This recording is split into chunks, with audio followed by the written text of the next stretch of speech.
Ángeles y demonios. Dan Brown. Capítulo 102. Piazza Navona, la fuente de los cuatro ríos. Las noches de Roma, como las del desierto, pueden ser sorprendentemente frías, incluso después de un día caluroso. Langdon estaba acurrucado en los aledaños de la Piazza Navona, con la chaqueta bien ceñida. Al igual que el lejano ruido del tráfico, una cacofonía de boletines informativos resonaba en la ciudad. Consultó su reloj. 15 minutos. Agradecía aquellos breves momentos de descanso. La plaza estaba desierta.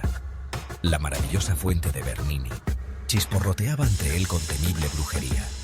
Del estanque espumeante emanaba una neblina mágica, iluminada por focos situados bajo el agua. Langdon sintió una corriente eléctrica en el aire. La característica más cautivadora de la fuente era su altura. Solo el cuerpo central medía más de 6 metros de alto. Una montaña escarpada de mármol travertino entreverado de cuevas y grutas por las que fluía el agua. Todo el conjunto estaba sembrado de figuras paganas. Sobre la montaña se erguía un obelisco que se elevaba a otros 12 metros. Langdon lo recorrió con la mirada. En la punta del obelisco, una tenue sombra se recortaba como una mancha contra el cielo. Una solitaria paloma posada en silencio. Una cruz, pensó Langdon, todavía asombrado por la disposición de los indicadores a lo largo y ancho de Roma. La fuente de los cuatro ríos de Bernini era el último altar de la ciencia. Tan solo unas horas antes, Langdon se encontraba en el Panteón, convencido de que el sendero de la iluminación se había truncado y nunca llegaría hasta el final. Craso error. De hecho, el sendero estaba intacto. Tierra, aire, fuego, agua. Y Langdon lo había seguido. Del principio al fin. Aún no has llegado al final, se recordó. El sendero tenía 5 etapas, no 4. Este cuarto indicador señalaba al último destino. La sagrada madriguera de los Illuminati, la iglesia de la iluminación. Langdon se preguntó si la guarida aún existía. Se preguntó si era allí a donde el Hassassin había conducido a Vittoria. Examinó las figuras de la fuente, en busca de alguna pista que revelara la dirección de la madriguera. Que ángeles guíen tu búsqueda. Casi de inmediato, una inquietante certeza se apoderó de él. Esta fuente no contenía ningún ángel. Al menos no veía ninguno desde donde estaba. Todas las tallas eran profanas, seres humanos, animales, incluso un peculiar armadillo. Sin lugar a dudas, un ángel hubiera destacado. ¿Me he equivocado de sitio?, pensó en la disposición cruciforme de los 4 obeliscos. Apretó los puños. Esta fuente es perfecta. Eran las 10:46 de la noche, cuando una furgoneta negra surgió de una callejuela contigua a la plaza. Langdon no le habría prestado atención de no ser porque su ocupante conducía sin luces. Como un tiburón que patrullara por una bahía iluminada por la luna, el vehículo recorrió el perímetro de la plaza. Langdon se agachó aún más, oculto en las sombras junto a la enorme escalera que subía a la iglesia de Santa Agnes de la Agonía. Miraba fijamente la plaza, con el pulso acelerado. Después de dar 2 vueltas completas, la furgoneta se dirigió hacia la fuente de Bernini y se detuvo junto a la pila, con la puerta deslizante a escasos centímetros del agua. La neblina aumentó. Langdon sintió una inquietante premonición. ¿Había llegado temprano el Hassassin? ¿Había venido en una furgoneta? Él había imaginado que el asesino escoltaría a pie a su última víctima hasta la fuente, como en San Pedro, lo cual le habría permitido ejercitar su puntería. Pero si el asesino había llegado en la furgoneta, las reglas habían cambiado. De pronto, la puerta lateral de la furgoneta se abrió.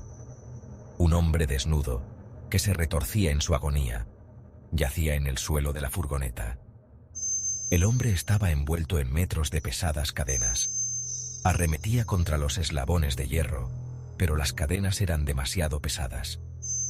Uno de los eslabones dividía en 2 la boca del hombre, como el bocado de un caballo, lo cual ahogaba sus gritos de auxilio.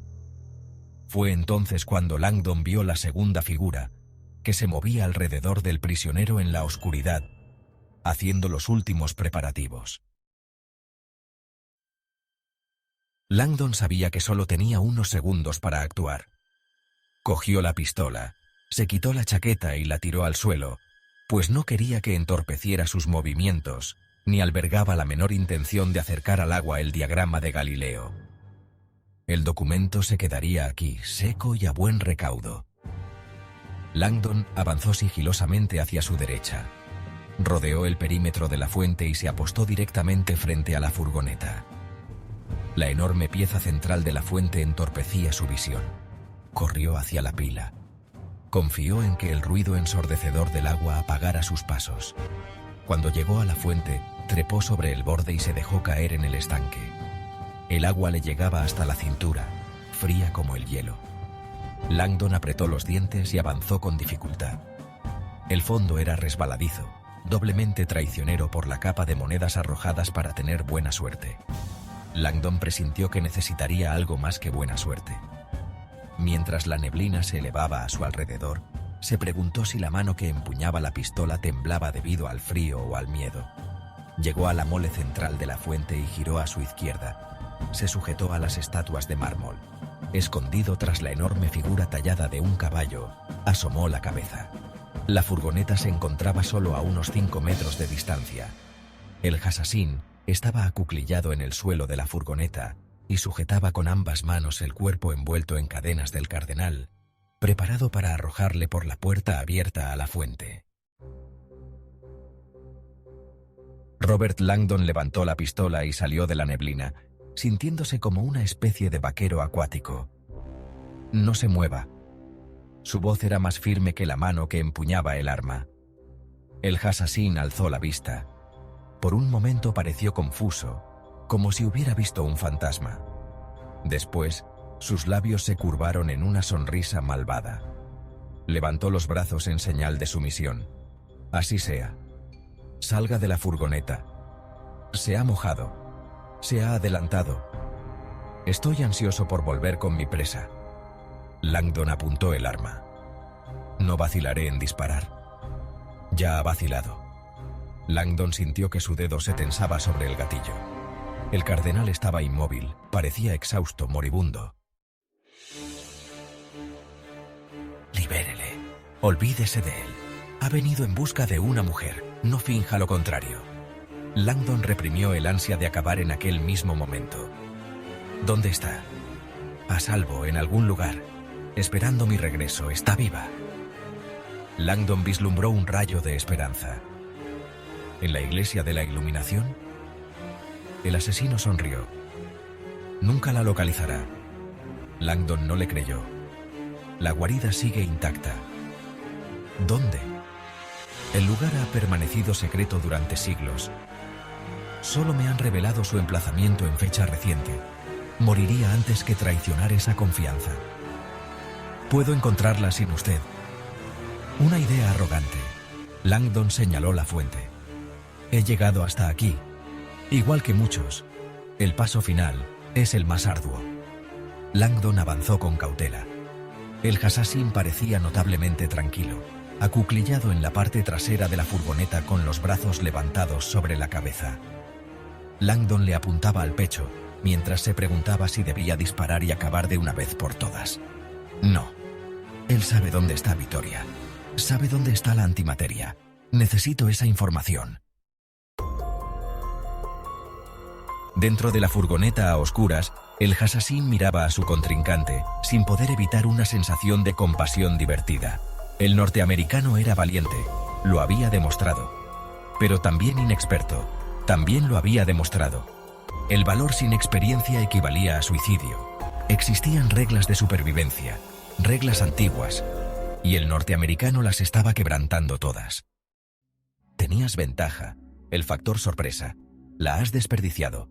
El norteamericano estaba indeciso. Lo más probable era que esperara apoyo, o tal vez un desliz verbal que revelara información decisiva.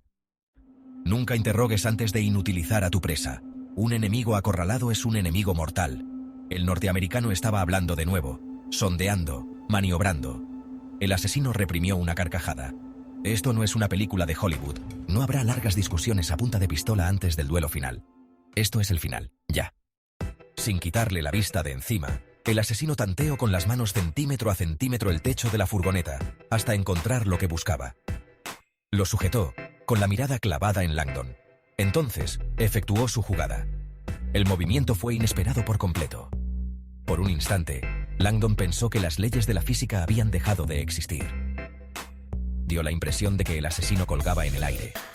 Al tiempo que extendía las piernas, sus botas golpeaban el costado del cardenal y expulsaban por la puerta el cuerpo encadenado.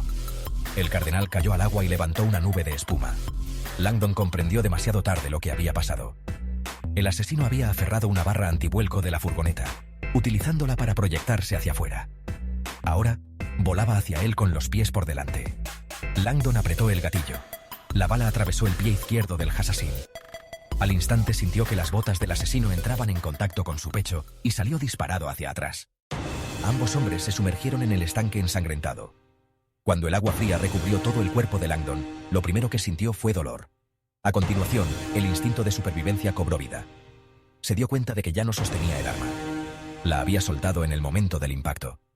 Tanteó en el fondo resbaladizo. Su mano tocó metal, un puñado de monedas. Las dejó caer. Abrió los ojos y escudriñó el fondo luminoso. El agua se agitaba a su alrededor como en un gélido jacuzzi. Pese al instinto de respirar, el miedo le tenía clavado al fondo. Siempre en movimiento. No sabía de dónde llegaría el siguiente ataque. Tenía que encontrar la pistola. Tanteó con desesperación delante de él. «Tienes ventaja», se dijo. «Estás en tu elemento».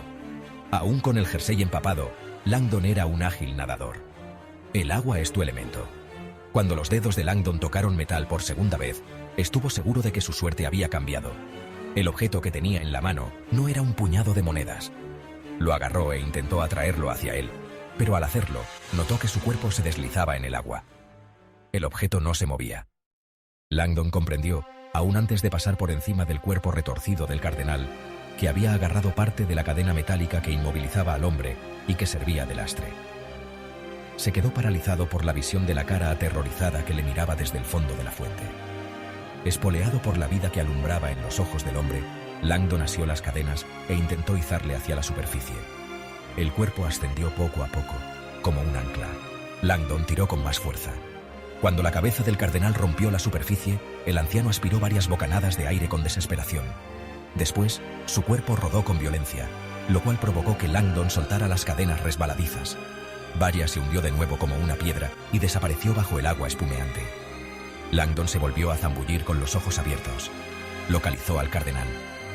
Esta vez, cuando lo sujetó, las cadenas que cubrían el cuerpo de Varia se movieron.